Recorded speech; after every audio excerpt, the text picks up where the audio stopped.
Okay, good morning. Today's daf is daf Pei Zayin. We are at the bottom of Pei Vav Amabed at the Mishnah. And yesterday's Mishnah focused on a situation where a daughter of a Yisrael, somebody who's not a Kohen or a Levi, would not be considered sufficiently connected to a Kohen or Levi to eat Truma or Meiser, meaning that there is some connection. So you might have thought that they were sufficiently close. So, for example, she had done Erisin but not Nesuin, or alternatively, she had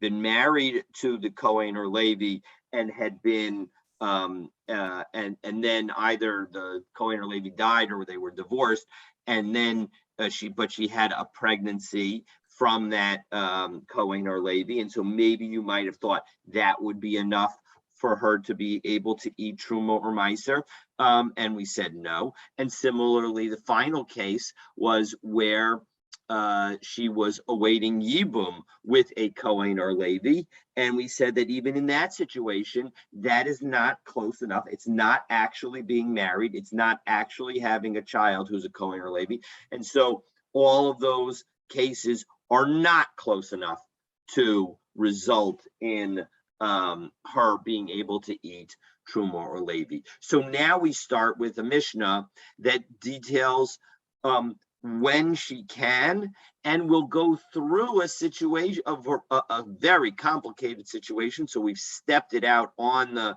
screen to help go through each iteration of what happens when a woman marries first a Kohen, and then the Kohen dies, but she has a child. Then a Levi dies, but she has a child. Then Yisrael dies, but she has a child. And then we'll go through the unfortunate death of each of the three children. And so it's going to be complicated. So stay with me. I think we'll work it through. So let's go get to it. We're again at the Mishnah at the bottom of Pei Vav Amabet. Bas Yisrael Shanisus LaKohen. So now we start off easy. A daughter of Israel who marries a Kohen. This is a full-fledged marriage, not just Erisin, but Nesuin as well. That's so Nises LaKohen. Tocha B'Truma. She is allowed to eat Truma. Meis V'Lahi Menu Ben. If he dies and she still has a son from him, well then, Tocha B'Truma. She can continue to eat Truma. Now, though, Nises a Levi. She has that son who's a Kohen, but now she marries a Levi. Well, then, Tocha B'Maser, she can eat Meiser, but she cannot eat Truma because she has a new husband that undermines her effective relationship with her son. So even though she has a son who would, without her being married, enable her to eat Truma, now that she's married, that is the primary connection for her. And so as a result, consistent with Rabbi Meir's understanding from the last Mishnah that says that a Levi is the only person who's allowed to eat Meiser Rishon, so she'd be allowed to eat Meiser Rishon, but she's not allowed to eat Truma. Meis v'lahi menu ben, Tocha b'maser. Again, if that Levi, her second husband, dies and she still has a son, so then she's allowed to eat Meiser as a result of that son, but she's not allowed to eat Truma. Now she has, again, at this moment, she has two sons. One's a Kohen, one's a Levi, and she's able to eat Truma. She's able to eat Meiser, but not Truma. Nises Yisrael. Now she goes and she marries her third husband, and she and lo tocha lo betruma v'lo b'maser. She is not allowed to eat either Truma or Meiser because she's married to a Yisrael. And again, a Yisrael, according to Rabbi Meir, can't even eat Meiser.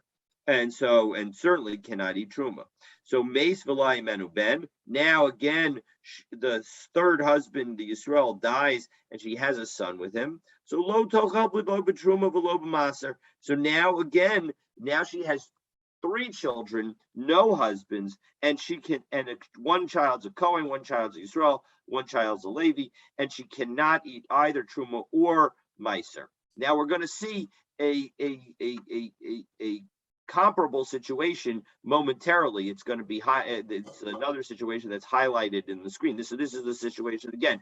The Yisrael dies. She has a son from him. She can no longer eat truma or meiser. Okay, so now let's continue. So now we're going to go through the deaths of the sons, unfortunately. So Meis b'nai Yisrael, if now her Yisrael son dies, so now she's left with just a Levi and a Kohen as children. Will tochel b'maser. She's allowed to eat meiser. Meis b'nam Levi. Now, if her Levi son dies, so tochel b'truma, she's now left with only the Kohen son. The Kohen son is sufficient for her to enable her to eat truma. Meis b'nam Kohen. Now, unfortunately, even that son dies. Lo tochel, lo b'truma, lo maser. Now she's stuck. She cannot eat anything. She can't eat truma or meiser. She has to eat regular food after trumas and meisers have been taken.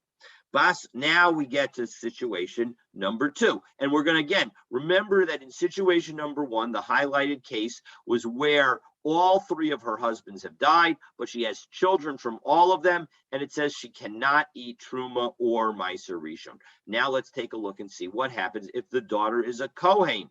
If we're talking about a daughter of a Kohen who does the same thing but in reverse. So let's take a look at it. So Bas Kohen Shanisis Yisrael. You have the daughter of a Kohen who marries a Yisrael, Lo Tochel B'Truma. She loses the ability to eat Truma, right? Because before she married, she was in her father's house and able to eat Truma. Meis V'Lai Menu Ben. Now the Yisrael dies and she has a son from him. Lo Tochel B'Truma. She is stuck. She still can't eat truma because she's not able to go back to her father's house because she has a son.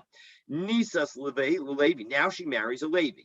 Well, now that her current marriage is with a Levi, well, tochel b'maser. She can follow her husband's lead and eat meiser rishon. Meis v'lai menu ben. Now the Levi dies, but she has a son from him. So now she has 2 sons, a Levi and a Yisrael. And what's the story? Tochel b'maser. She can eat meiser. Nisas l'kohen, tochel b'truma. Now she marries a Kohen, so then she can eat truma. Meis v'lai menu ben. Now the Kohen dies and she has a son from him. Tochel b'truma. She can continue to eat truma. Well, 1 second. This situation here, we have a woman who is married, a Yisrael, Levi, and Kohen. The husbands have all 3 died, and she has 3 children, a Kohen, a Levi, and a Yisrael. And yet, just like the first woman, but unlike the first woman, this woman, tochel b'truma, she's allowed to eat truma. So we have the opposite cases. Again, the first highlighted case, a Bas Yisrael, who married a Kohen, Levi, and Yisrael, and had children from each of them, and the husbands each died. She can't eat anything. She can't eat truma and she can't eat meiser rishon. On the other hand, if a Bas Kohen marries a Yisrael, Levi, and Kohen, and all 3 husbands die and all 3 have sons, she is allowed to eat truma. So the question is what's the difference? I'll get to that in a moment, but let's go through the rest of the case. So Meis b'nam Kohen, if her son from the Kohen dies, lo tochel b'truma, she's not allowed to eat truma any longer. Meis b'nam Levi, lo tochel b'maser. If her son from the Levi dies, she can't eat meiser any longer. Meis b'nam Yisrael, but now that her son from the Yisrael dies, so she has no children left, well then choseres lebeis avia, she goes back to her father's house. Balzo ne'amar, and this is what the pasuk talks about. V'shava el beis avia kinureha milechem avia tochel. Right, this pasuk from Vayikra Parakaf Bet pasuk Yud Gimel tells us that in fact she can eat. Go back to her father's house and eat from the bread of her father, namely from his truma. And so we see that that's the story. Now, again, let's get back to this question. The 2 highlighted cases, the woman is left with 3 children, 1 each from the Kohen, Levi, and Israel. And yet in the first case, the woman cannot eat truma or meiser rishon, while in the second case, she can eat truma. So there are 2 ways to think about this. One is it's all about the order, right? In the first case, the person married the Kohen, then the Levi, then the Yisrael. And so her status at that moment when the Yisrael died, when it was somebody who's not able to eat truma or meiser. And so as a result, that's why she can't, she can't suddenly jump in to being able to eat truma. She's stuck with the situation that she was last in with her last husband. On the other hand, in the second case, she married the Yisrael, the Levi, and the Kohen. So she was, because she married the Kohen last, when that Kohen died, she was able to eat truma. And so as a result, it's all about her being able to maintain the status of her last husband. On the other hand, there's another important difference between these two cases, and that is the woman herself. In the first case, she's a daughter of Yisrael, and so as a result has no ability on her own to eat truma. And in the second case, she's a daughter of a Kohen, and so as a result, that could also be part of the reason that's involved. So those are two possible reasons, and it could even be that the reasons are tied together, that you both need the order and the Bas Kohen status in order to be able to do it. But it's bottom line is it's not clear, and we're just going to have to move on. But I wanted to highlight that we have this ironic or potentially conflicting situation where the same two women in the exact same situation. One woman is each woman has a son who is a Kohen, a son who is a Levi, and a son who is a Yisrael, and yet and has experienced the loss of three husbands: a husband who's a Kohen, a husband who's a Levi, and a husband who's a Yisrael, and yet one of them is able to eat truma, and the other one is not able to eat either truma or meiser. And so, very interesting situation. But now we're going to get into the Gemara to understand the sources for all of this. So the Gemara begins, Meis benam Levi tochal betruma. If her son from the Levi dies, right? So this was in the first case where the son from the Levi dies. So now, because she only has a son, Abel, who's from a Kohen, she's able to go back to eating truma. So dehadra achla mishum bina. It's clear that she's able to eat the truma because of her son. So minalan, how do we know that his son enables his mother to eat the truma that he can eat? So Amar Rabbi Abba, Amar Rav. So we have the pasuk that we just cited in our actually it's the pasuk before the one. Let's see, the pasuk the one. It's the pasuk. It's the same pasuk that we just cited in our Mishnah. So let's take a look at the pasuk. It says, "Uvas kohen kisiyeh almana ugrusha v'zera ein la v'shaba el beis avia kinurah milechem avia tochal v'chol zar lo yochal bo." So uvas, the fact that it says uvas, that it's and a Kohen's daughter, that vav teaches us that if she has herself a son, she can retain or even regain her right to eat truma if that son, if the only son left is a Kohen. So that's the logic. And so Kaman, who is this like? Rabbi Akiva, the Darshe Vave. Well, it seems like because you're saying that it's from the extra vav uva, from the fact that the pasuk says uvas instead of just bas, so that suggests that it's just like Rabbi Akiva, who says that we do learn things from an extra vav. But what about the rabbis? The rabbis say that we don't learn from an extra vav. So afilu tema rabbanan. No, we can actually even say that the rabbis who say we do not learn from a vav would also learn this lesson, because kula uvas kra yiserehu, because the entire word uvas is actually an extra thing, because the prior pasuk says uvas kohen ki siyeh leish zar he bitrumas hakodashim lo sochel, right? When a woman marries a strange man, meaning a man who's not a Kohen, she's no longer able to eat truma. And so we already know that we're talking about uvas kohen.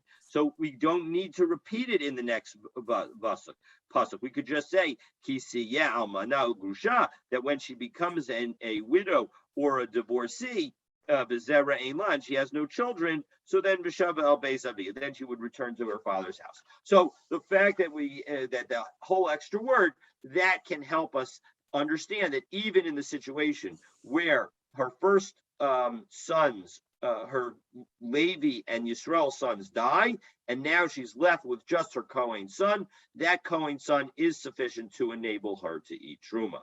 Okay, so now we're going to cite a brisa that goes through this, so and gives us additional details. So Amar Rav Tana Rabbanan Kishehi Choseres Latruma ve'ena Choser Lachazav V'Shop. So when she goes back to her father's house and is able to eat Truma after her husband dies. So very simple situation. The Bas Kohen marries a Yisrael. The Yisrael dies. She has no children. She goes back to her father's house and she's able to eat Truma. But when she goes back to her father's house, one might have thought that she regains all of the privileges of being the daughter of a Kohen. But this Baraisa tells us that she does not, that she loses the ability to eat the korbanos. She had the ability to eat the korbanos when she was not yet married in her father's house. In her father's house, the portion of the sacrifice that is given to Kohanim and the Kohanim, which is the breast and the thigh of the animal. So that she was able to eat before she got married. Then she got married to a Yisrael, so she's not able to eat Truma or the breast and the thigh of the korbanot. And now her husband passes away, unfortunately, and so she goes back to her father's house. But the only thing she's allowed to eat when she goes back to her father's house is Truma, not the breast and the thigh. So now we're going to cite 5 different sources for this teaching. So Amar Rav Chesda, Amar Ravina Bar Shila, Amaikra, what's the pasuk that teaches us this?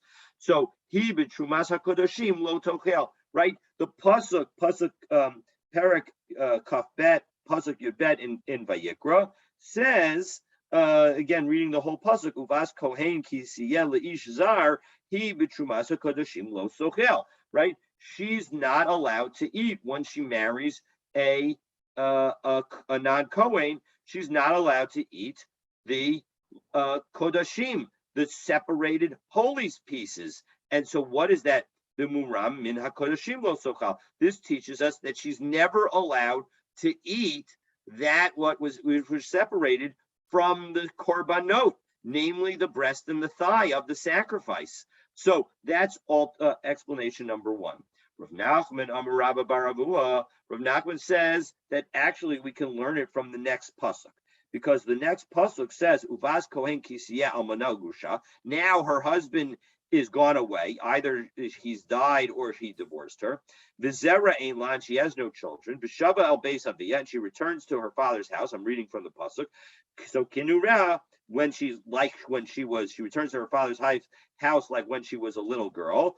Milechem Aviyah Tochel, she's allowed to eat from her father's bread. So what does Rabbi Bar Avua say? He says Milechem, from the bread, below kol lechem, not all bread. So now, yes, bread could suggest that it's not the sacrifice, and indeed we'll see somebody who says that. But right now, we're understanding lechem to mean any kind of food. So it's not that she can eat all the food from her father's house. She can only eat some of the food. So what is the food that she can't eat? Prat l'chazav v'shop. So she's not allowed to eat the sacrifice meat, the sacrificial meat that the Kohanim get, namely the breast and the thigh. So maskiv lo Rami bar Chama, ema prat lahafaras nadarim. How do you know that the thing that she's not allowed to eat is the breast and the thigh? Maybe the thing that she's not allowed to eat is anything where she makes a vow that she's going to avoid eating it, because maybe when she comes back to her father's house, so because she was married, her father no longer has the ability to revoke her vows, and so maybe the Milechem is teaching us that the father no longer has that right to undo her vows, And so as a result, the food that she's not going to be able to eat, which she would have been able to eat when she was young, is food that she swears that she won't be able, that she doesn't want to eat. Because it used to be when she was a little girl, if she made such a vow, well, a little girl, an adult little girl, but like 12 years old, but when she made such a vow, so her father would be able to undo the vow by just saying, when he hears about it, he'd be able to undo it. And so as a result, a vow to not eat part of her father's food would not be a valid vow if her father undid it. But now that she's an adult who has been married and she goes back to her father's house, maybe this pasuk of Milechem is teaching us that when she comes back to her father's house, she's not able to have her vows undone. And so that's why she can only eat some of the father's food and not all of the father's food. Well, Amar Rabba explains actually that's not a possible lesson, because Kfar Paska Tana Debei Rabbi Yishmael, the Baraisa in the Academy of Rabbi Yishmael, they already taught the Tana Debei Rabbi Yishmael, the following Baraisa. They taught this Baraisa that is going to tell us another source for this concept that the father has no right to undo the oaths of his daughter when she comes back to his home after being married. And so what is the teaching? The pasuk says, the neder almana ugrusha. The pasuk, the whole pasuk. I'll read the Gemara just excerpts the pasuk, but the whole pasuk reads the following: the neder almana ugrusha kol asher asra al nafsha yakum aleha. Right, the oaths of a widow and a divorcee, everything that she says about it, she must fulfill. And so, what is this teaching us? Right? She already left her father's house when she got married, and she left the husband's house because she's no longer married to the husband. So, of course, that's the case. So, this is teaching us. So, the fact that we would say that we have this pasuk to teach us about an almanah and grusha, that comes to tell us, Ella hareshim masav ha'av l'shluchei habal. You have a woman who is being sent by her father to her husband via agency, so through messengers. Or the father's agents. That's not the father himself who's sending her to the husband's agents. It's the father's agents who are sending the daughter to the father, to the agents of the husband. Now, before the messengers have a chance to meet, she is widowed or divorced, meaning the husband dies or sends another contract to say, I don't actually want to marry this woman, poor girl. How do I understand what pasuk in the Torah applies? Because Beis Avia shel zo, Beis Bala shel zo, is she left her father's household because she was being sent to get married, but she never actually entered her husband's household. So, Elalomar lecha, kevan sheyatza shah achas mershus ha'av, shuv eino yachol lahafer. Once the daughter leaves the father's jurisdiction for any period of time, he can no longer revoke her vows. So what did we see from this brisa? We saw from this brisa that in any situation where the woman has gone to get married outside the father's house, the vows are no longer, even if she returns later to her father's house, her father's not going to be able to undo her vows. And so as a result, Milechem cannot be telling us about vows and about her inability to eat the meat that she swears off, because that food and telling us that the father can't undo her vows, because we already know that the father can't undo her vows based on the pasuk in Bamidbar. So about v'neder almana ugrusha, as we cited in this brisa. So it must be that we're talking about that the thing that she cannot eat is the chazav v'shok, the breast and the thigh. And so as a result, that's what the Torah is telling us. And so this becomes the second source. The fact that it says mi lechem and not all lechem tells us that when the daughter goes back, when the Bas Kohen goes back to her father's house after being divorced or being widowed without any children, so she goes back to the father's house and is only able to eat truma and not sacrificial meat. So that's lesson number 2. And now we've got 3 more to go, and these go a little more quickly. So Rav Safra says, Milechem avia tochel, right? So she can eat from the bread. Now we're going to cite it based on the word bread. Lechem v'lo basar. Bread refers to truma. Basar, which is not included, is meat. And so as a result, that teaches us that she can go back to eat truma, but she cannot go back to eat meat. Rav Papa Amar, Milechem avia tochel. Milechem avia tochel. It's not the word lechem. Focus on the word avia. It's got to belong to her father. Lechem hakanui li avia. It's bread that belongs to her father. So even if you say that lechem means food, the food only belongs to her father if it's truma.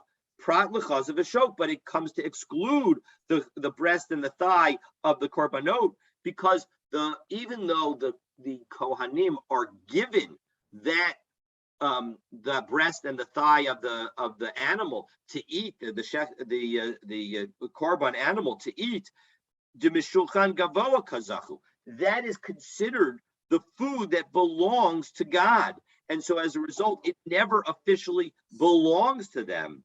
And so as a result, that shows that because it says lechem avia, it has to be her father's. So as a result, she can eat only truma, which belongs to her father, and not the korbanot, which belong to God. The Rava Amar, and finally Rava says the et chazei hatunufa ve'es shok hatruma tochlu. That if we take a look at the pasuk in Vayikra Perik Yud, pasuk Yud Daled, the whole pasuk says that chazei hatunufa ve'es shok hatruma tochlu b'makom tahor atah u'banecha u'vnosecha itach ki chokcha v'chok banecha nitnu mizivchei shalmei b'nei Yisrael. So that's the whole pasuk, and it says there, right, uvnosecha itach. It's your daughters with you. Bisman she'itach. Your daughter can eat the chazei and the shok as long as they are with you. As soon as they leave you, even if they come back, they cannot no longer eat the chazei the shok. So that's the fifth of the potential sources for this lesson. So now that we've talked about this breast and this thigh, so now let's understand what about other relationships with respect to the breast and the thigh. So let's take a look, and Rav Ada bar Ahava is going to teach us a brisa. So Amar Rav Ada bar Ahava Tana Kishehi Choseres Leveis Aviyah Choseres Letruma Ve'ena Choseres Lechazav Shok. As we just learned in the previous brisa, when a Bas Kohen returns to her father's house after losing her husband, who was Yisrael, and so as a result she was not able to eat truma or chazav v'shok in her husband's house because she was married to him, and now her husband dies or divorces her, and she goes back to her father's house because she has no children. So again, we say she goes back to be able to eat truma, but she cannot eat the breast and the thigh. On the other hand, bishvil b'na, however, if you have a different situation, now we're talking about a Bas Yisrael, a Yisrael who does not have the ability to eat either truma or chazav v'shok in her father's house, but now she marries a Kohen and she has a son, and so when she's married to the Kohen, of course she can eat both the truma and the chazav v'shok. But what about now that she only has a son? Her husband has died. So b'na choseres af l'chazav v'shok. When the Bas Yisrael is able to eat truma as a result of her son. So remember our situation in the Mishnah where she first married a Kohen and then married a Levi, then married a Yisrael, and she had all three and sons from all three of them. and then her son from the Israel died, and then her son from the Levi died, and that left her just with the son from the Kohen. And what did we say in that situation? When the son from the Kohen is the only one that's left, so she's able to eat truma. Well, now this brisa tells us that not only is she able to eat truma at that moment, she's also able to eat chazav v'shok. She's able to eat the breast and the thigh. So how do we know that? So Azal Rav Mordechai Amr l'shmaita kamei Rav Ashi. So Mordechai taught this in front of Rav Ashi. Amr meheika kamis Rabia. How do you know that that's the case?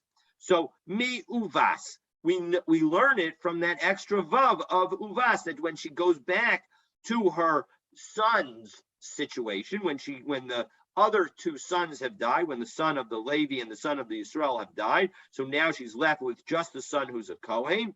So she goes back to being able to eat truma and chazav v'shok. So mia difim lamina. Well, why is this daughter of a Kohen treated worse than a mother of a Kohen? The mother of a Kohen gets to go back to eating not only the truma, but also the chazav v'shok. Whereas the daughter of a Kohen, when she goes back to her father's house, all she gets is the right to eat truma. She doesn't get the right to eat the breast and the thigh.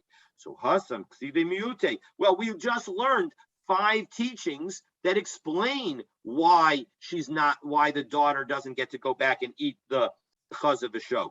So all 5 of those teachings only apply to the daughter situation. They do not apply to the mother situation. And so the mother, when she goes back to being able to eat truma, is also able to go back to eating the breast and the thigh.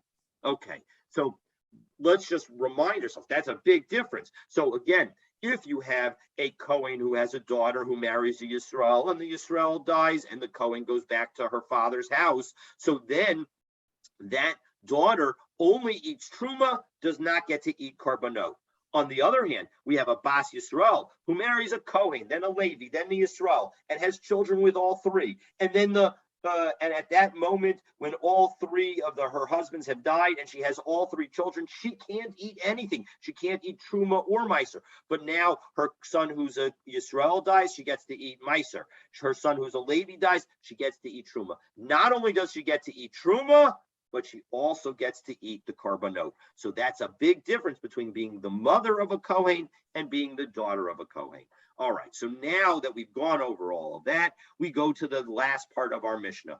Bas Kohen shenisus Yisrael. We had the daughter of a Kohen who married a Yisrael. So Tanu Rabbanan, we have a brisa that teaches the following. Again, our Mishnah referenced the daughter of a Kohen losing the right to eat truma because she married Yisrael, and even if she dies, she does not regain that right if they have a son. So the Gemara quotes a brisa that mentions other situations where a bat Kohen loses the right to eat truma, and they will sound familiar to us because we dealt with them in our previous Mishnah yesterday, I believe. So Tanu Rabbanan, V'shava el Beis Avia. It says that she's returning to her father's house. So Prat l'shomeres Yavam. So if in fact her husband dies, her husband the Yisrael dies, and he has without children, and now she has a opportunity to do yibum. Well, while she's waiting yibum, she is not considered back in her father's house, and so she does not get to eat truma, as we saw previously. Kinu reha. In addition, it says that she goes back as she was in her youth. So prat l'meuberet. That comes to teach us that that if she's pregnant, well, then she's not the same as when she was in her youth, and so that's the reason that if she's pregnant with her husband, the Yisrael's baby, she is not able to go back to eat truma from her father's house. V'halo dinhu. Well, one second.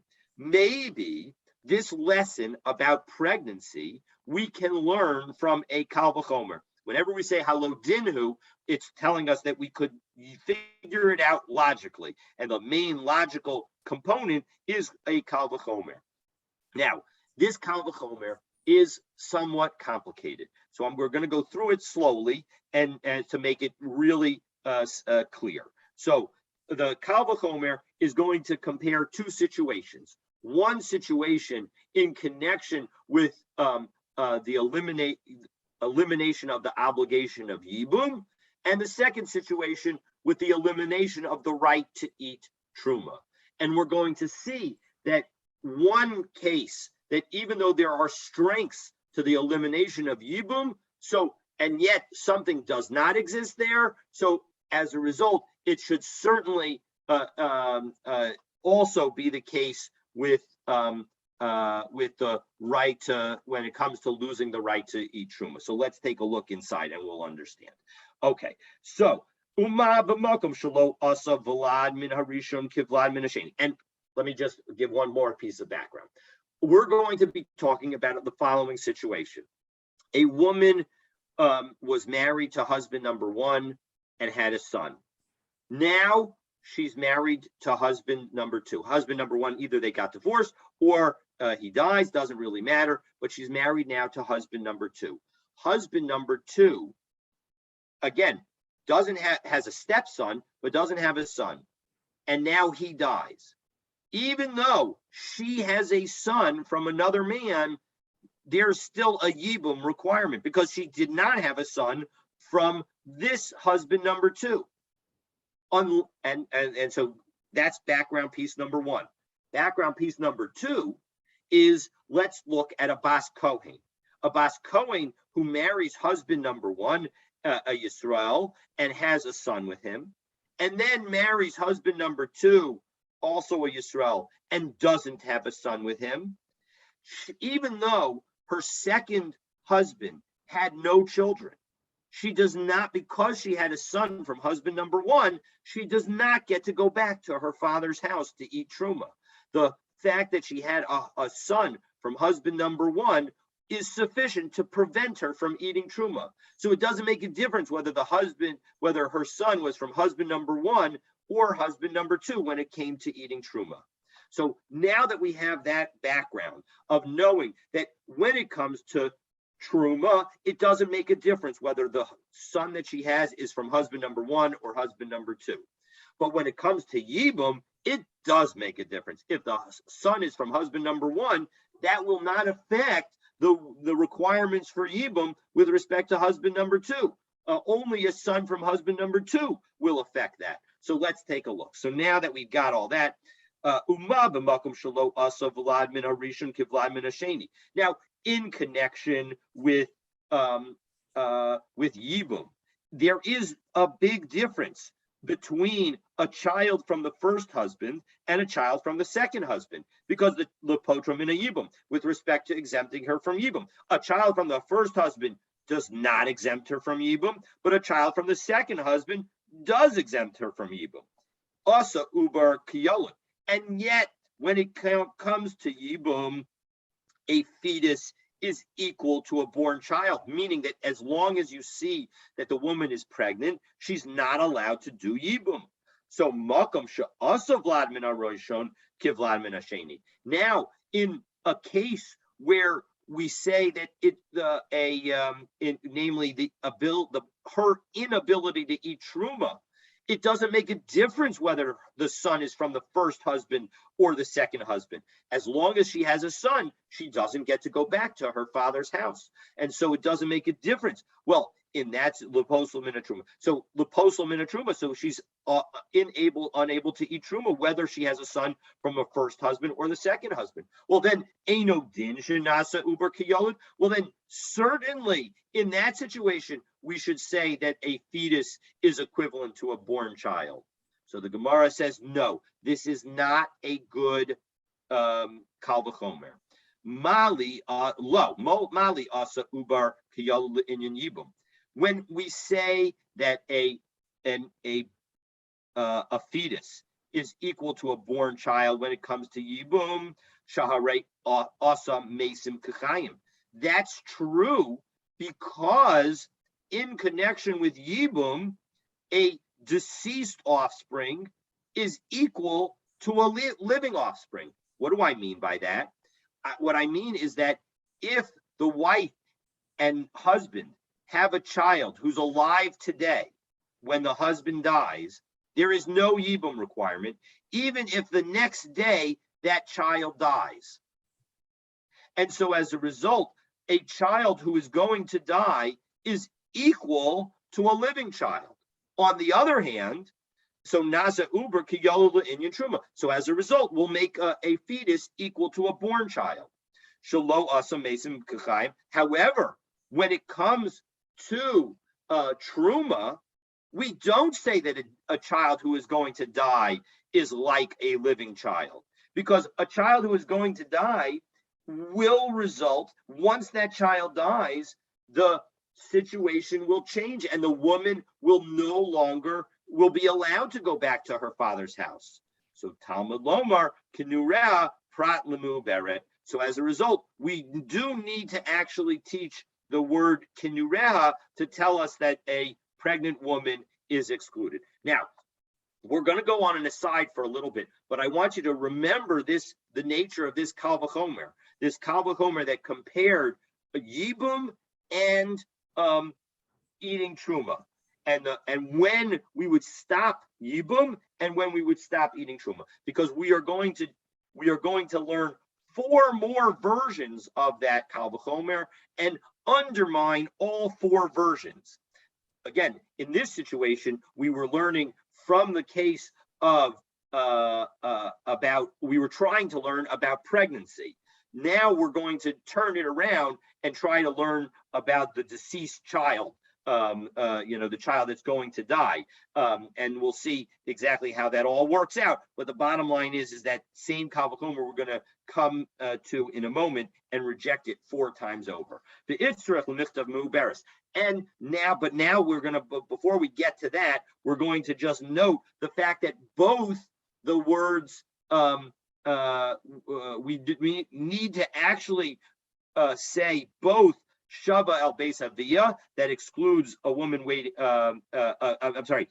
We have to tell us both Mi'uberes, both and namely Kinureha, and we have to say Vizera Ein La, that she had no children. So I might have thought that you could learn one from the other. That just tell me about pregnancy, and I'll be able to figure out that if she's pregnant, she can't go back to her husband's house. Well, then certainly if she has a child, she can't go back. But no, the Israel Michtav Mu'beres, the Israel Michtav L'Zera Ein La. We actually need to tell us both about the fact that Bin Kinureha tells us she can't be pregnant and go back to her father's house, and that she can't have, and we need to be told that she can't have offspring and go back to her father's house. Because of Rahman of Zera Ein La, because if we were just told about her not having children, then mi karachad gufa v'hashta trei gufa. Well, that's because when she left her father's house,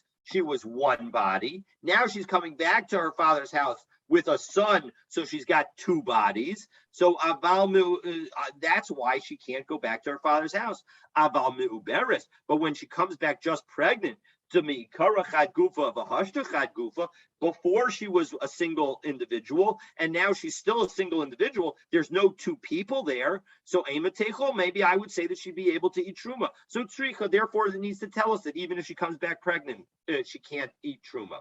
Because of Rahmana Mu'beres. And if we were just to tell us that she can't go back when she is pregnant, to Mikara Gufa, that's because when she left her father, a Surika Vahashta Gufa Malya. She was an empty body, and now, as we turn to Pei Zion Amabet, she was an empty body, but now she is full. She has a pregnancy inside her. Aval Zera Einla, but maybe when she has children, she is returning to her husband, she's returning to her father's house in the same way that she returned before. She was empty before, and she's empty now. And so as a result, maybe it's only pregnancy that is prevented. So Amalo, maybe I would say that if she comes back with a child, she would be able to eat Truma. So therefore, Tzrika, therefore we need to tell us both cases. All right, so now that we did that, so Siman Amrle Lo Nasa Masya B'Misa Nasa Lo Nasa B'Vlad Yavim Utruma Yavim Utruma Siman. So this is a very complicated memory aid that goes through and connects to the 4 different cases that we're going to go through right now. So I'm not going to go through the how that mnemonic works, but in any event, let's go through the four cases. And so again, the four cases are going to be four different kal v'chomers that maybe we could say, and in each case we're going to reject them. So Amrle Rav Yehuda askarta l'Rava lo nasa mesim b'chayim inyan yibum b'kal v'chomer. Shouldn't we, we that in the end we're not going to be able to make this kal v'chomer. But one might have thought to make the kal v'chomer of equating living and dead offspring, that just as we do that with respect to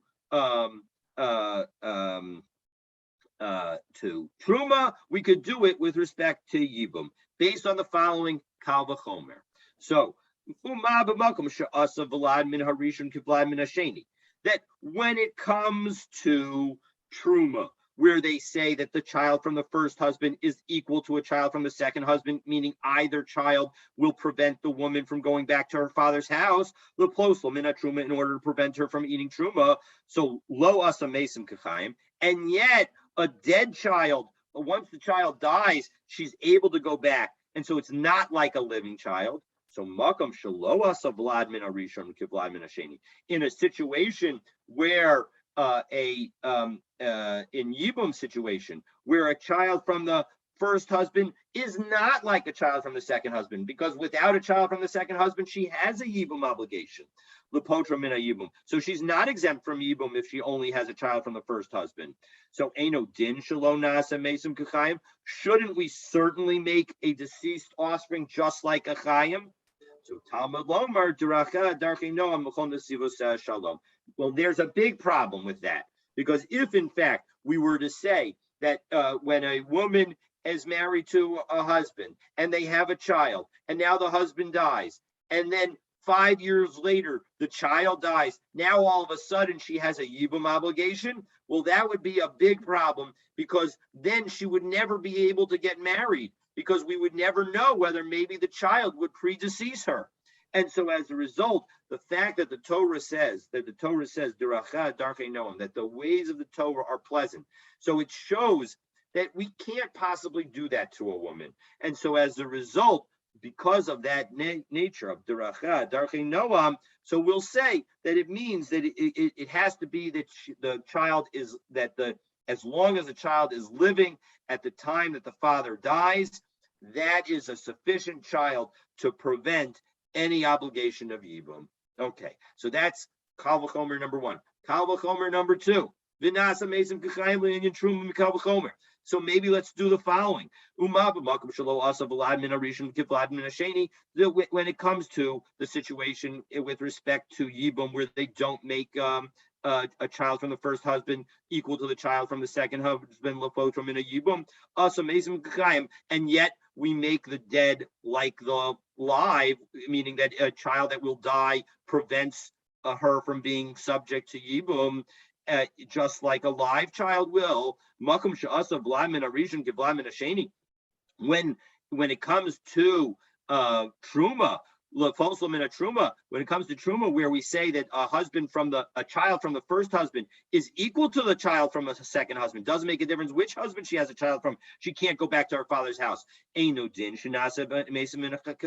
Shouldn't we certainly treat a child, even if the child dies later, like a living offspring? And so as a result, as long as she has a child when the husband dies, when the Yisrael dies, we'll say that she can never go back to her father's house. Well, Talmud Lomar v'zera ein la. No, the pasuk says that she can go back to her father's house as long as she has no offspring.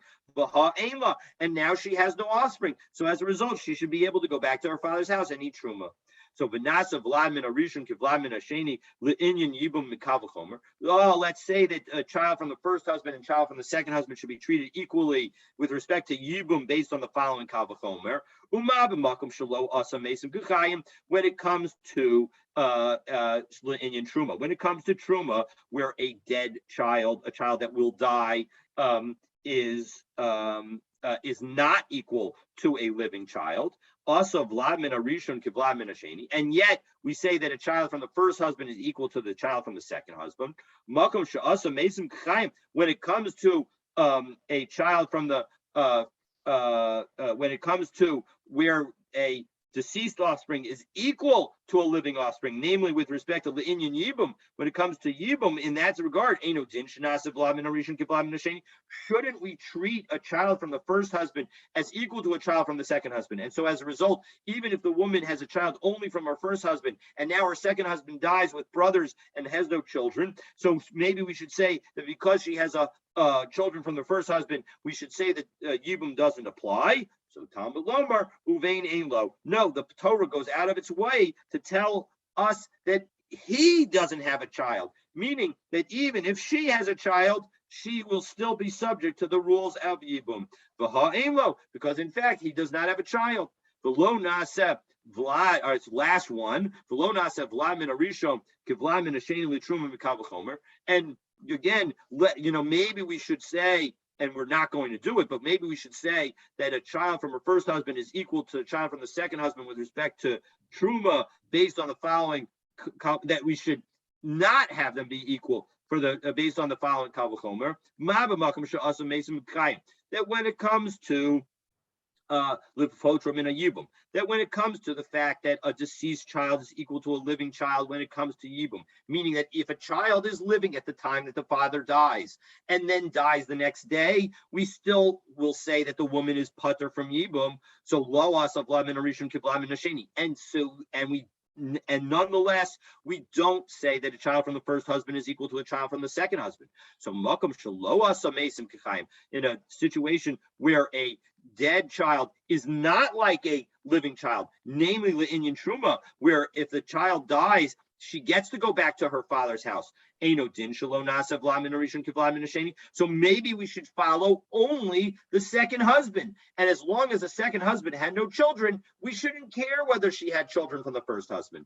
Talmud Lomar Ein Law, meaning that she can only go back to her father's house as long as she has no offspring. But she does have offspring. And so as a result, we've eliminated these four different possible Kal V'Chomers based on the language of the various verses. And so as a result, we see that even though you might think to make this comparison between Truma and Yibum, in the end, we reject the entire comparisons. And with that, Hadron Allah Yesh Mutaros, Hadron Allah Yesh Mutaros, Hadron Allah Yesh Mutaros. So now we're going to begin the 10th parak of Yevamos, and the 10th parak is going to begin with a fascinating situation.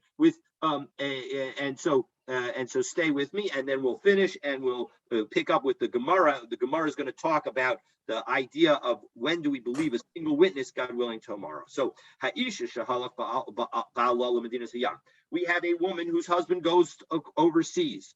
Uvova amrullah meis balech, and they come and they say, "Oh, Nebuch, your husband died," and we're going to see that it means one witness. Rashi actually tells us be'ed echad. Then in the end, we're going to realize that this is talking about where there's one witness, and the one witness comes, and the Beis Din comes and tells her, okay, your husband died, we have a witness, now you can go get remarried. Venices, and now she remarried. Oh my gosh, her husband has returned. Her first husband returned. Husband number one came back. So we're going to see 16 ramifications. Ramification number one, I probably should have numbered them. So, but in any event, ramification number one, she has to divorce, she has to leave both husbands. She has to get a get from both husbands. She loses her ksuba. She doesn't get her divorce payments. Low payers. In addition, she doesn't get, if he has taken fruit from her fields, she does not get paid for that. Below Mazonos, she doesn't get paid for her food. Below, she doesn't get back her worn out garments. That when it comes to Nichsei Tzon Barzel that we saw earlier, that she can choose to get back her items, even though, because she has a connection with them, even though the husband owes her the difference in the value. Lo al zeh, lo al zeh. Whether it doesn't make a difference from either husband, she doesn't get all these things. And if she took anything from any of these, she has to return it. And then her child is considered a mamzerim. And And neither husband can contaminate himself if he is a Kohen, because she's not considered a sufficient wife that would ordinarily require contamination.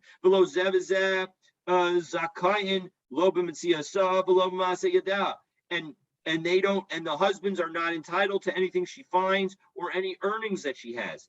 And they don't have the ability to annul her vows.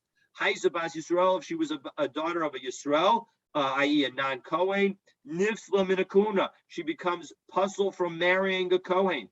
Ubas Levi minamaser, and if she was a Bas Levi, and she doesn't get to go back to her father's house and eat truma, and if she was a Bas Levi, she becomes disqualified from having Meiser. Again, this follows Rabbi Meir, who says that only a Levi gets to eat Meiser. Ubas Kohen min truma, and if she was a daughter of a Kohen, she becomes disqualified from eating truma. Ve'ein yorshin shel zeh v'yorshin shel zeh shel es ksubasa, and neither husband's heirs get to inherit any ksuba money that she does have. And if they died, if the husbands died before they divorced her, they can't, neither husband's brothers can do a yibum, they all have to do chalitza. All right, now we get some disagreements. Rabbi Yossi Omer, ksubasa al nixle bala rishon. No, she does have a ksuba claim against her first husband. Rabbi Elazar Omer, harishon zakai b'mitziasa v'masi yadeh b'faras nidara. Not only that, but the first husband still has the right to anything she finds, any earnings she has, and the annulment of her vows. Rabbi Shimon Omer, biasa o chalitza sa mi achiv shel rishon poteres tarasa. Actually, the first husband's siblings do have the ability to do yibum or chalitza with her, and they will exempt the yibum and chalitza of other co-wives. The Eina Vlad Mimenu Mamzer, and the child from the first husband, even after the first husband comes back, will not be considered a mamzer, because that is not a sufficient returning to her first husband after this kind of situation is not considered a creation of mamzer's violation. The Imni says Shalom Birshus. Now, if she gets remarried without the court's permission, and the Gemara is going to understand this as meaning that there were two witnesses in the situation, and so muteris lachzor so then she is allowed to go back to the first husband if he reappears. Nises al pi based, but if she gets married with the court's approval based on one witness, Teitze. Then she needs to leave both men, ufaturim in a carbon, and she doesn't have to offer a chatas, a sin offering, because she was given permission by the court. Lo nisus al pi based, but if she didn't remarry based on the court sanction, namely she remarried based on the two witnesses, Teitze. Then she has to leave her new husband, bechayeves bekarban, and she does have to bring a carbon. Yafa kol based in shapotrim in a carbon. So we see the power that the court can give, that it exempts her from a sin offering. So haruha based in lina say, if the court says based on the single witness says she can remarry, the halcha v'kilkala, and instead of remarrying she just has an extramarital affair, so chayeves bekarban. Well, then now when it turns out that her first husband was actually alive, she is liable for a sin offering.